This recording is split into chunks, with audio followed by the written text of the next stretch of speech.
Ahora sí, hablando de los lóbulos cerebrales, primeramente, bueno, me tocó el lóbulo frontal.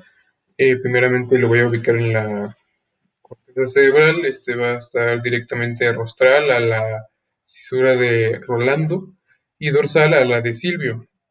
Este lóbulo va a ocupar el polo frontal o rostral de los hemisferios cerebrales y va a dividirse en tres funciones importantes, las cuales van a ser relacionadas con los movimientos, relacionadas con el sistema límbico o con el lenguaje, principalmente el lenguaje motor. Ahora hablando en concreto de las áreas motoras, eh, vamos a ver que son tres, las cuales van a ser el área 4, el área 6 y el área 8 de Rodman. Y comenzando con el área 4, vamos a ver que esta área es el área motora primaria y que corresponde a la creación de movimientos simples, finos y hábiles. Esta corteza va a ubicarse en el giro precentral y en la corteza medial paracentral anterior y va a tener una distribución en forma de homúnculo muy parecida a la que tiene la corteza vectorial primaria. Y al estimular alguna parte de esta corteza obtendremos un movimiento en la parte del cuerpo correspondiente a esta imagen que adjunté, pero en el otro lado del cuerpo, es decir, que provoca movimientos contralaterales, excepto en los músculos extraculares, los músculos faciales, los de la mandíbula, los de la lengua, los de la faringe, los de la laringe, ya que las respuestas que obtendremos al estimular estas áreas serán bilaterales. Mm, Esta corteza recibe referencias del núcleo ventrolateral del tálamo, del cerebelo, de las áreas 1, 2 y 5 de Brodmann que son sensitivas y del área motora suplementaria. Esto ya que al ser la área motora primaria, para realizar movimientos que conllevan una cadena de movimientos, a ver la redundancia, o movimientos en respuesta a estímulos o movimientos involuntarios, hay que estimular a esta corteza también. Mm, Esta corteza tiene un umbral de estímulo muy bajo, por lo tanto es propensa a las lesiones irritativas y a provocar epilepsias. Esto por presencia de cisticercos o infecciones o traumatismos que afecten pues a esta parte de la corteza. Estas lesiones van a dar un síntoma o signo que es la marcha jacksoniana, que corresponde a movimientos alternados del pulgar, la mano, el brazo y la pierna en ese orden, y cuando se daña el campo frontal correspondiente a los movimientos oculares, los ataques constan de una rotación contralateral de los ojos y la cabeza juntos. También una lesión en el área correspondiente a los músculos que contribuyen al habla se va a presentar como una disfasia motora. Continuando con el área 6, vamos a ver que esta se divide en dos, las cuales van a ser el área motora suplementaria y el área premotora. Iniciando con la motora suplementaria, vamos a ver que esta corresponde a la superficie medial del área 6, principalmente, como lo vemos en esta imagen de la distribución del área 6. Y en el giro precentral. Esto también presenta una distribución en forma de homúnculo, por así decirlo, donde la cara va a ser la parte más rostral, el miembro inferior y el pie va a ser la parte más caudal. Esta área sirve para realizar movimientos más complejos que se basan en secuencias de varios músculos. También funciona como un área de resguardo de movimientos simples, ya que cuando la corteza motora primaria no está funcionando por alguna lesión, esta otra corteza motora suplementaria sale a apoyar un poco lo que son los movimientos simples, aunque claramente en menor medida de lo que lo puede hacer la corteza motora primaria. Eh, Tiene una relación recíproca con las áreas 4, que es la motora primaria que acabamos de ver, la 6 de su mismo lado, que sería con el área premotora, la 6 del otro lado, del otro hemisferio, vaya, el área 5 y 7, que son por ejemplo el lóbulo parietal, que lo verán después, y también tiene aferencias que vienen del cerebelo y de los ganglios basales. Esto, igual que en la corteza primaria, pues para realizar movimientos en respuesta a algunos estímulos o coordinación de músculos que serían más involuntarios, por ejemplo, con respecto al cerebelo. Eh, la porción más caudal de esta área eh, corresponde a la creación de movimientos en respuesta a estímulos somatosensoriales, y la porción más rostral corresponde a la creación de respuesta a estímulos visuales. Y las lesiones que se presentan en esta área motora suplementaria van a ocasionar movimientos alternados de las manos o un síndrome conocido como el síndrome de la mano ajena, que se presenta como movimientos involuntarios del miembro superior del paciente, que este mismo no puede inhibir y por lo tanto su mano, que no está lesionada, por así decirlo, intenta siempre como parar y calmar y contrarrestar los movimientos de la mano que se controla sola, por así decirlo. Ahora pasando con el área premotora, vamos a tener que esta área se va a encontrar directamente anterior al área motora primaria, como lo vemos acá, en la corteza en una vista lateral, y se relaciona con la función voluntaria de los movimientos, es decir, que esta es el área que va a comenzar los movimientos. Eh, Esta área produce movimientos expresos estereotipados que coordinan muchos músculos. Hace movimientos, se encarga más bien de los movimientos coordinados, incluso más que el área motora suplementaria, y cuenta con un umbral más alto de excitación y que dispara alguna respuesta. La irritación de esta área ocasiona apraxia ideomotora, que se traduce como una incapacidad para efectuar alguna actividad que se puede efectuar a la perfección de manera inconsciente, pero que al decirle al paciente que lo haga, se le va a dificultar hacerlo.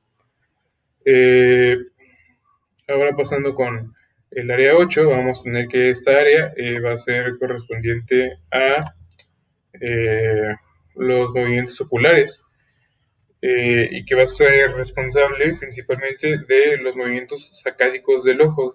Y vamos a entender por movimiento sacádico es un movimiento ocular muy rápido que pasa de un punto hacia otro. Eh, por lo tanto, esta corteza va a tener muchas relaciones con el área 46 correspondiente al sistema límbico, que ya veremos después un poco cómo va a ser, y con el campo suplementario del ojo en la corteza motora suplementaria, y pues con la corteza occipital correspondiente a la vía visual. Con respecto a esta área más frontal, hay que decir que se va a encargar de las sacadas que van de un blanco, entre dos blancos visibles o entre un blanco visible o blancos recordados. Esto quiere decir que no es necesario ver el blanco al que nos vamos a dirigir, simplemente que sepamos que está ahí. Es por eso que se relaciona con la corteza prefrontal del área 46, que está más relacionada con la memoria.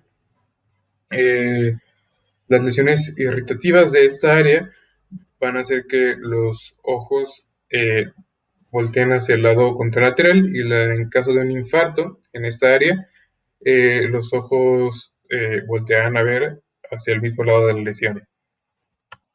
Metiendo aquí también un poco las funciones del área motora suplementaria, pero concretamente del área correspondiente a los movimientos oculares.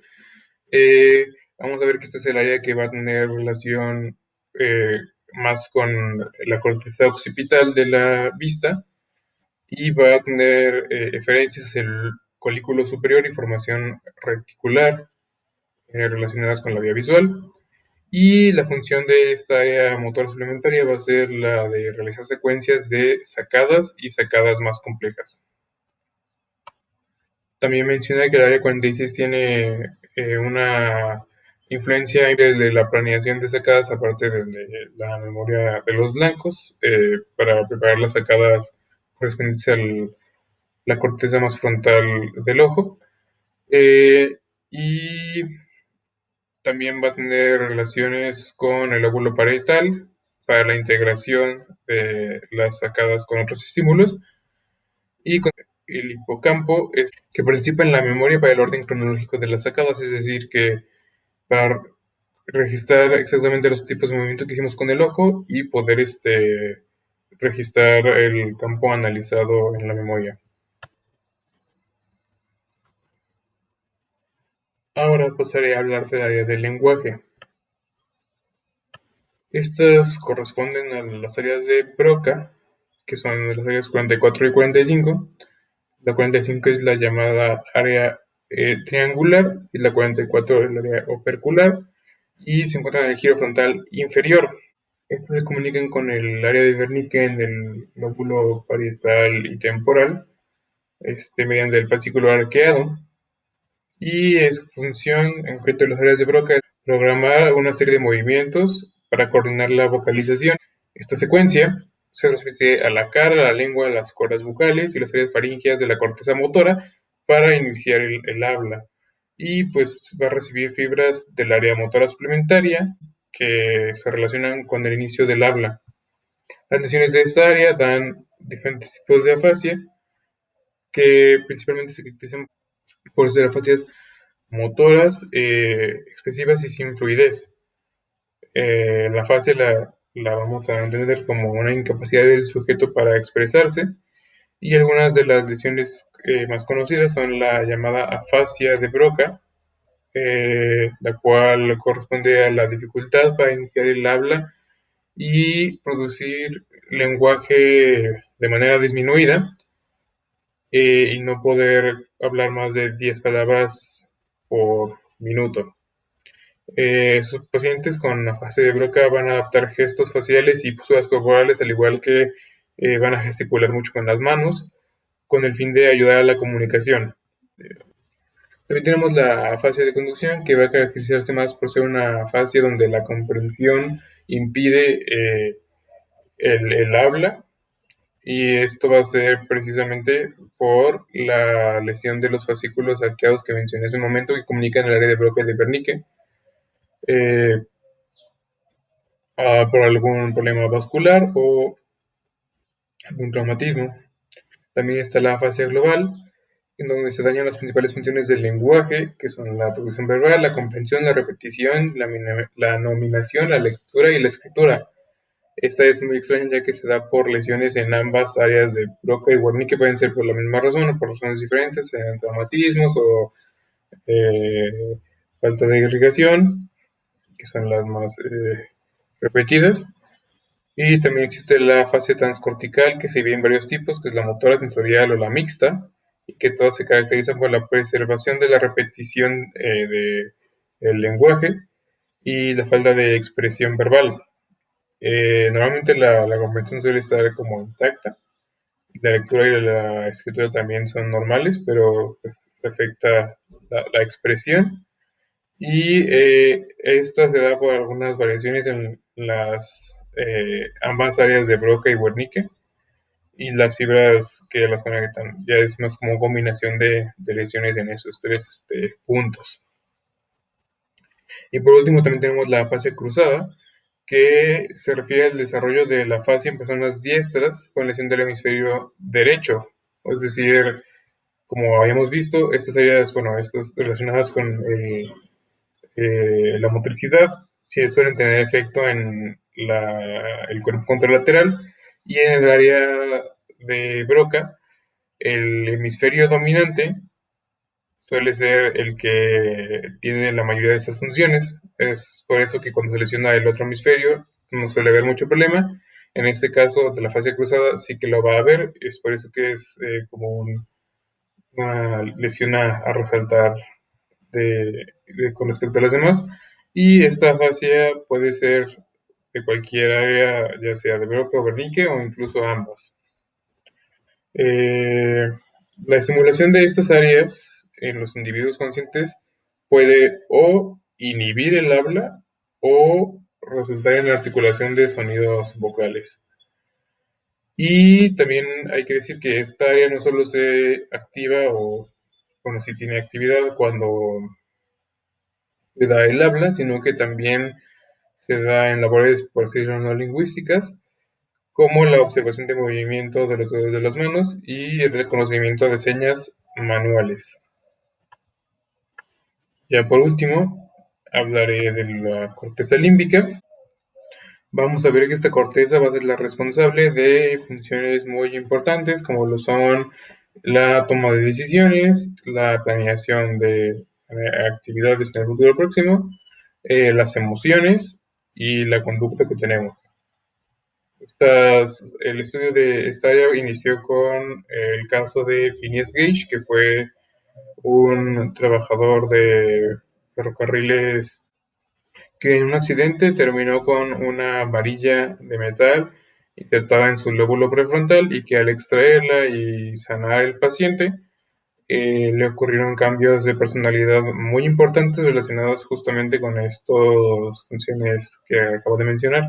Esta corteza va a incluir a las áreas 9 y 10, correspondientes a la corteza prefrontal, dorsal y mesial, a las áreas 11 y 12, que forman parte del giro orbitario, el área 24, que forman parte del giro del cíngulo ventral anterior, el área 25, que es el área subcallosa, el área 32, que es el giro del cíngulo dorsal anterior y el área frontal adyacente, el área 33, que es el giro del cíngulo rostral, eh, el área 46 del giro frontal medio y el área 47. También ya no es de la corteza frontal, pero el sistema límbico incluye también, por ejemplo, las áreas 26, 29 y 30 o alguna porción de la ínsula. Eh, Estas áreas en conjunto tienen funciones con respecto a la conducta afectiva y el juicio. Eh, Las lesiones causan un deterioro en las funciones ejecutivas, como la toma de decisiones, la priorización de algunas cosas y la planeación de actividades. También tienen efecto en la emoción y la conducta social. Al lesionarse, los individuos suelen ser negligentes, ríen o lloran de modo inapropiado, no aprecian las normas de conducta y comportamientos sociales y suelen ser muy distraídos. Algunos de los síntomas que vamos a observar en una lesión de la corteza prefrontal va a ser una afectación en la toma de decisiones, va a ser distracción, debilidad emocional, desinhibición social, impulsividad, hiperfagia, falta de planeación, emoción restringida, empatía deficiente, fracaso para completar labores, falta de reconocimiento, preocupación, perseverancia, que esta perseverancia se refiere a la repetición de algunas frases o repetición de movimientos. Y también vamos a tener que al afectar la parte dorsolateral, que va a corresponder a las áreas 9 y 10, 9, 10 y 46 de Brodmann, vamos a obtener un deterioro de la memoria del trabajo, de la asignación de la atención y de la rapidez del procesamiento, afectando la zona más ventromedial, correspondiente a las áreas 11 y 12. Vamos a tener un deterioro grave de la toma de decisiones y un deterioro grave de la emoción, y afectando a la zona mesial superior correspondiente a las áreas 6, 9 y 32, vamos a encontrar daños que influyen en la emoción, en la motivación y en el inicio de la conducta. Es decir, esto lo menciono principalmente también para adjudicar este tipo de funciones a cada una de las áreas que mencioné con anterioridad.